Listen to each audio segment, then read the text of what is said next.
Hey, this is a bonus episode of The Brave Widow Show. This is an audio replay of a live event that I hosted called Expanding Your Capacity to Love Your Life. Let's dive in. Welcome to The Brave Widow Show, where we help widows find hope, heal their heart, and dream again for the future. I'm your host, Emily Tanner. After losing my husband of 20 years, I didn't know how I could ever experience true joy and excitement again for the future. I eventually learned how to create a life I love, and I've made it my mission to help other widows do the same. Join me in the Brave Widow membership community and get started today. Learn more at bravewidow.com. So I can make sure, yay, so I can repost the replay. All right, so today we're going to talk about expanding your capacity. So what does that mean?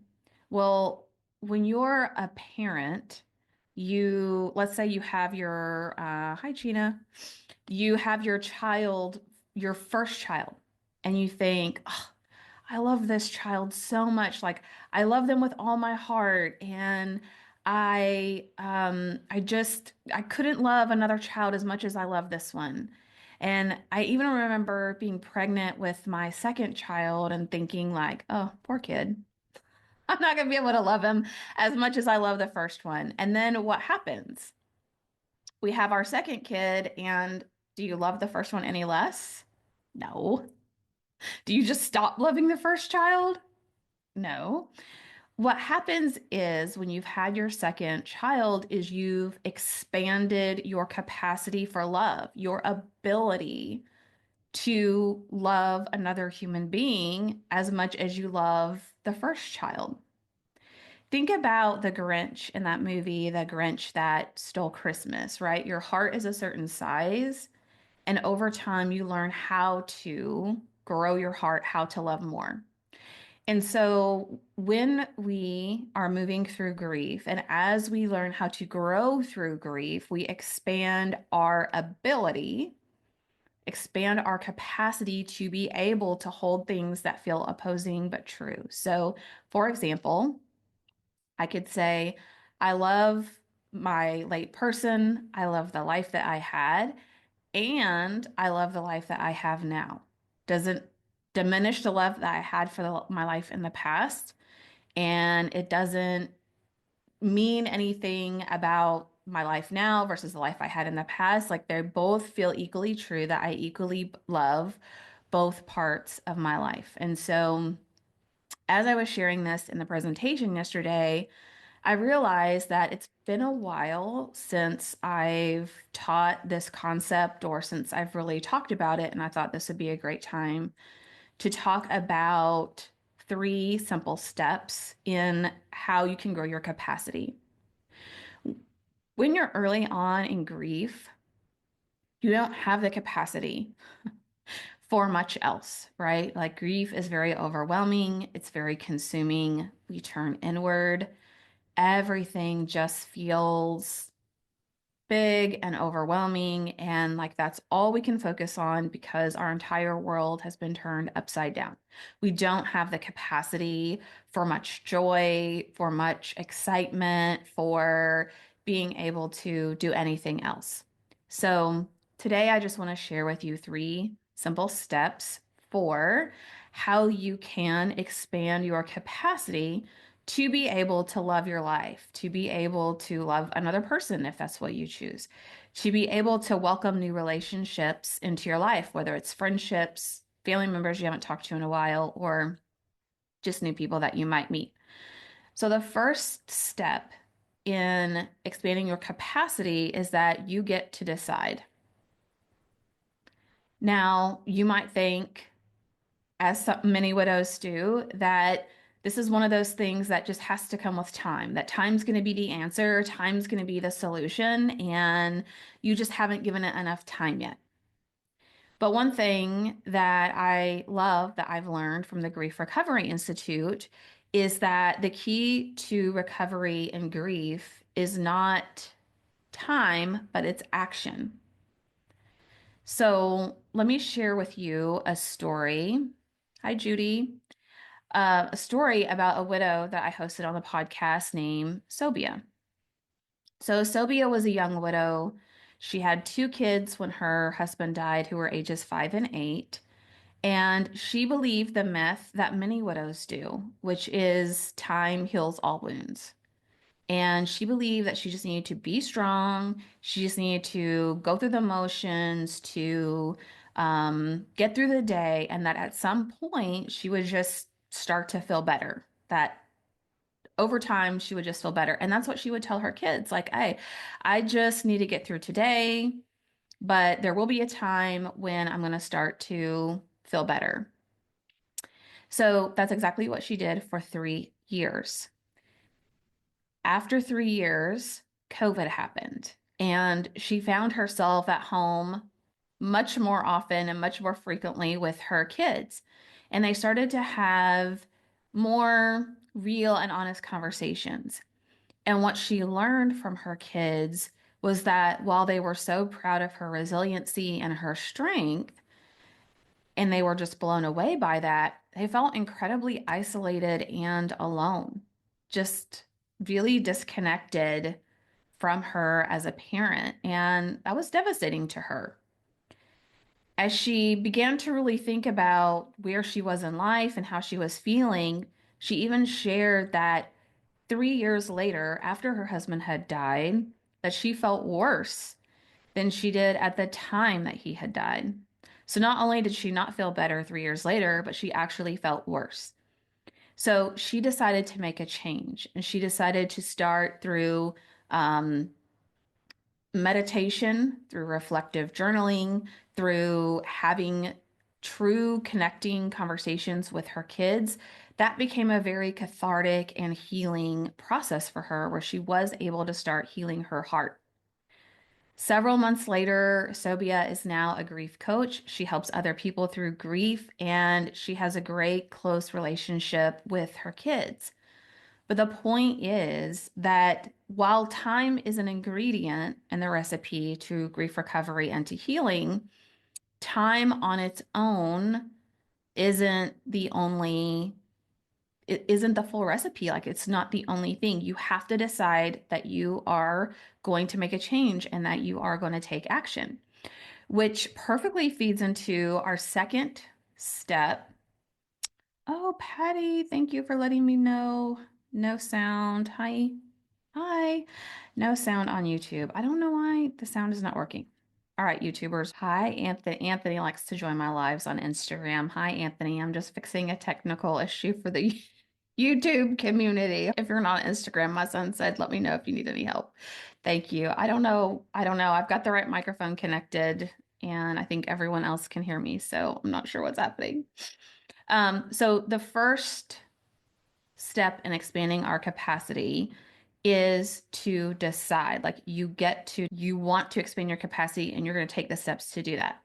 The second step of our 3 steps is that you have to take action.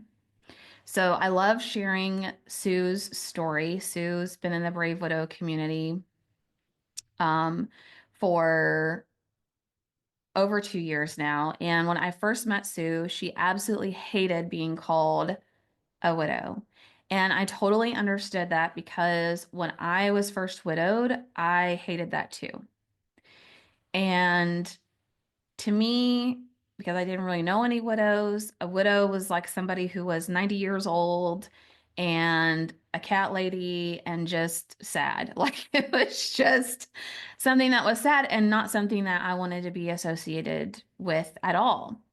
But over time, I learned that widows are some of the most generous, resilient, and brave people that I had ever met. And so over time, in working with Sue, she began to try new things. She began to go to new places on her own, places that she'd never been before, to feel worried or afraid or anxious and do it anyway. And I'm so happy to share that now we highlighted Sue's story again on the podcast this week in honor of Valentine's Day. But I'm honored to share that now Sue has authored one book, and co-authored two books in the past 2 years that have all hit various best-selling categories on Amazon, which is super exciting. I think another really beautiful thing about Sue's story is that her husband, John, died on Valentine's Day. And for most people, for that to happen, when something like that happens, you, that day is ruined for you. Like Valentine's Day is now forever ruined because that's the day that your spouse died. But for Sue, this is where she has expanded her capacity and she's able to hold these two things that are true at once, right? Which is one, yes, it's sad and she misses her husband and she loves him so much. And she loves Valentine's Day because it's all about love and it's all about hearts and it's all about the things that remind her of her husband, John. And I just think that's such a beautiful illustration of how we can expand our capacity and how we can grow through grief so that things aren't always sad and negative and those are the only things that we focus on. Okay, the third step that we have in expanding our capacity is connection. I read a statistic that widows lose 75% of their social circle within the first year. And just anecdotally, talking to people, um, I would say it's more like 90 to 95% of their social circle in the first year. We lose a lot of people in our social circle. And there are a lot of reasons why that happens, and I don't have time to get into all of that today. But the reality is that that does happen. That's just a sad reality of widowhood. And so, um, what we must do to grow through grief and to expand our capacity for including more people, for building up our social circle, is to start making new connections.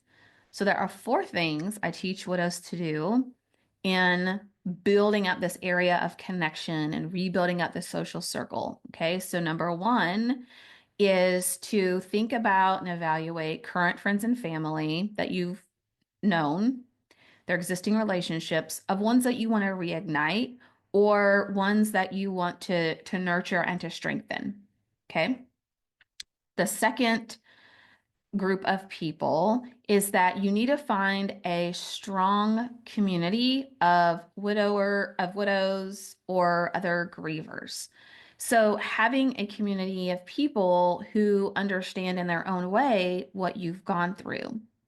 And the reason for that is because we want a community of people where we can talk and we can share what we've experienced without having to explain the impact, without having to really explain what it has done to us, how it has affected us. Like when you talk to another widow, they just get it. Okay. The third type of people that we want to build a connection with is new friends and new connections. So these are people that are not comparing you to the past. They're not looking for you to go back to normal. Thank you, Shamar. She said, "You are amazing. I appreciate it." These people aren't looking for you to go back to the way that you used to be. All they know is you and who you are and how you are now, and they're just accepting of you just the way you are. You're not broken. There's nothing wrong with you. And these people just fully embrace you as you are. And then the fourth category of people are people who have similar interests, values, and goals. So these are people who may be on a similar path as you. Maybe it's people in your pickleball team. Maybe it's people at church. Maybe it's people who are in your line dancing group. Whatever it is, people who have shared interest, values, and goals. And if you will build up connection and community with people from each of those categories, you're going to have a much stronger sense of connection and a reduced sense of loneliness and what I felt, which was just crushing isolation. Like I was just incredibly lonely and incredibly crushed. So I know I've covered a lot and it's only been 20 minutes, but when I think about how do we grow through grief, how do we expand our ability to hold these two things together to be equally true? Like how is it possible that we can love the life that we had and we can also love the life that we have? It's through these three steps of making a decision, that's what we're going to do, of taking action, and of building a really strong connection with people in various communities. And that is going to help you go a really long way. This is something that I coach widows on frequently, whether or not I coach in those exact steps. But these are things we cover in the membership community. These are things that we cover in the Love After Loss Mastermind, and then also in the Brave Widow Academy that's launching later this spring. So if this is something that you would love to learn more about, or something you have questions about, just send me a DM, leave me a comment, send me an email, whatever is the easiest way, and I will be happy to help you determine how to, like, what next step that you should take in order to be able to expand your capacity. It sounds like this may take a lot of time. Well, here's the thing. It's not something that can happen overnight because it does take time to take action and to build new connections and to nurture relationships, and that's true. But as I mentioned early on, it's not time alone that's going to help you heal your wounds. It's going to help you grow your capacity. And just, I think about in life in general, all the times that I've grown to the next level. I think about it a lot in the aspect of even the career that I've had. Even when I went from managing a team of 20 people to a team of 40 people, like that seemed really big. When I was managing 40 people, I couldn't have fathomed what it would be like to be responsible for ultimately where I was over 4,000 people. That's huge. That's a big change in capacity. And so when I was managing a smaller team, I didn't have the capacity yet to manage a team of 4,000 people, which I was able to do and able to grow that capacity over time and be able to do that. And so you can as well. It does take practice. It takes those awkward baby toddler steps. It takes being the weird person to ask someone to lunch or to ask someone for a coffee. It takes proactive planning. But here's the thing, no one's gonna show up and save you on your doorstep. There's no knight in shining armor. There's no knight in shining armor going to ride up and say, okay, we're going to save you and your life's going to be great now. That's why the first step is you have to decide this is what you're going to do. And it's why having a strong connection in community and a strong social circle is so important. So that as you're practicing growing your capacity, as you're practicing the new skills that you learn, as you're practicing how to manage all the negative thoughts, all the what ifs, all the thoughts, like I would have the thoughts of, well, this is pointless. Why are you even trying?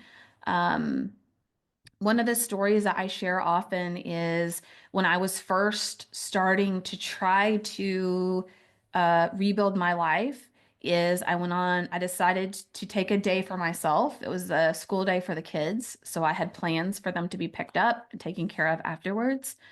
And I decided to take a day for me and to try to do something fun. Try to do something fun. This was a little under a year after Nathan died, and I needed something to focus on that was for me. And where I was going was in Tulsa. I was going to go see Dr. Jordan Peterson in Tulsa, hear him speak live. He's somebody I love his videos and his clips, and I was excited about seeing him in person. And so I was on my way to Tulsa. I was about halfway there, so just over an hour from home. And they're in Oklahoma. There's like a turnpike and a highway, and there's like one main gas station and restaurant there. So I remember I'd stopped there halfway through, and I was just, tears were just streaming down my face, like totally ruining my makeup. Like, I just had this overwhelming wave come up inside of me that was like, this is pointless. Why are you doing this? Why even try? He's not here anymore. Who are you to go out and try to have a nice day and to do something for yourself? But I decided to just keep going because I knew that some of those thoughts were going to keep popping up. So I continued the drive. I use my McDonald's napkins, okay, to like wipe the tears away. And the best that I could, I went to Tulsa. I went to the mall there. It was in the afternoon. My kids were just getting out of school. And one of my kiddos is just blowing up my phone. Text, text, text, text, text. And one of my kiddos struggles with mental health issues. And I was 2.5 hours away. And so I'm coordinating, support for that child and trying to respond. And all those thoughts just kept coming up, right? Like, see, this is why you shouldn't try it. See, your kids need you. You're out here trying to do something for yourself, and your kids are back here and they need you. And so at that stage of my journey through widowhood, I didn't have the capacity, I didn't have the skill set yet to say, stop, stop with the negative thoughts. It's okay. Like, yes, my kids need me, and I already have very well taken care of them through their childcare and the coverage and having the right family member present. Like, it's okay. Things are going to happen. Things are going to come up. We're going to get through this. I didn't have that capacity yet. So I was like a little toddler stumbling around trying to figure it all out and trying to figure out like what's normal, and should I feel guilty, and should I, go back, turn around and go back home and just give up on Jordan Peterson, and all of the things. And then there was dinner with a friend out there that I went to solo. And then I went to the show, and it was in, I think, February of that year. And so it was cold, and I had to stand outside in the line, and I was all by myself, and I didn't know anyone. And it was this really big convention center, and it was just all the awkwardness and the weirdness, and me trying to normalize doing things like that for myself. All of that was practice. All of that was me intentionally stretching my capacity and my ability to grow to the next level and to be able to hold all of the emotions, all of the feelings, the sadness, the joy, the excitement, the wonder, the curiosity, the heartbreak of a child that's struggling, the being able to hold all of those really big emotions at the same time. I had to grow my ability to do that. I often think about it like I was looking to see if I had a rubber band, but like when you're pulling a rubber band and you're pulling it tighter and tighter and tighter until it feels like it's just going to snap, like it's stretched really, really thin. And I've noticed over the course of my life when I am trying to grow to another level, I probably noticed this trend earlier on when I was growing in leadership because I grew quickly in leadership, right? What I would notice is that I would start to feel like that rubber band, like I was stretched tighter and tighter and tighter, and like there was tension, right? And there was going to be a moment, there was one more thing I was going to break. I was not going to be able to continue life this way. Like it was not possible.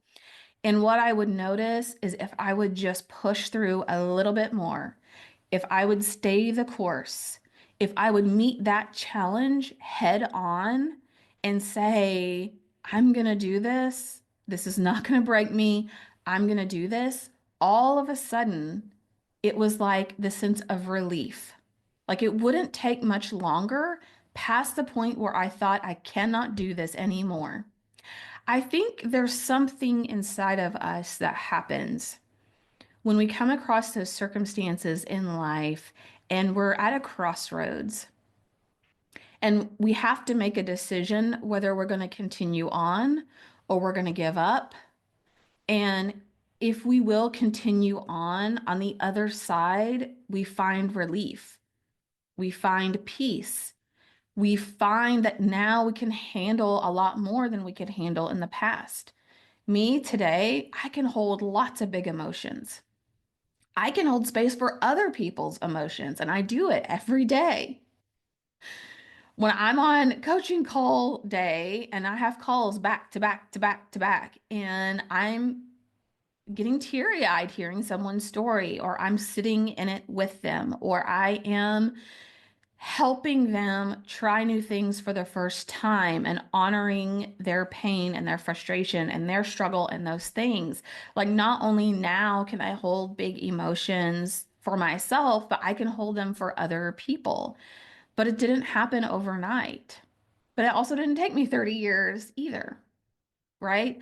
So these are things that we can very much learn how to do, like growing our capacity and growing our ability to hold big emotions that both are true but feel very conflicting. A lot of times, if you've followed me for very long, I call it embracing the and, right? We can feel sadness for missing our person, and we can still feel excited about something that's coming up in the future. Just because I'm excited about something coming up in the future doesn't mean I just forgot about my person. And for a lot of people, until they've expanded their capacity, they tend to think it's one or the other. Until you have that second child, if you only have that first child, you don't think you can love a second child as much as you love the first, or you have a really hard time wrapping your mind around it. Like, what would that be like? Like that just seems weird. Like, surely I would love one more than the other. But once you experience it, it's like your eyes are open. You're like, oh, now I see. I see how I could love my second one as much as the first, and my third, and my fourth in my case. But now that I've gotten well versed at expanding my capacity, it gets easier to do that over time and to continue to grow. There are still things that I have to expand my capacity and I have to grow through, and I have to recognize that I'm at a crossroads here and I have to decide, am I going to quit this progress or am I going to keep going forward? I would have, for example, there would be periods of time with Brave Widow when I was first publishing podcasts, and there was like two people listening. And especially then when I was just learning what I was doing, I was trying to figure it out. It took me forever. I was awkward and weird. I didn't know what I was doing. It would take me hours to publish one podcast episode, and I would be so nervous because I'm a perfectionist and I want it to be great. And then I would hit publish and just like wait, wait for the millions of views. And it would be crickets. There would be times I would host training and no one would show up. There are times that I host lives and people don't show up.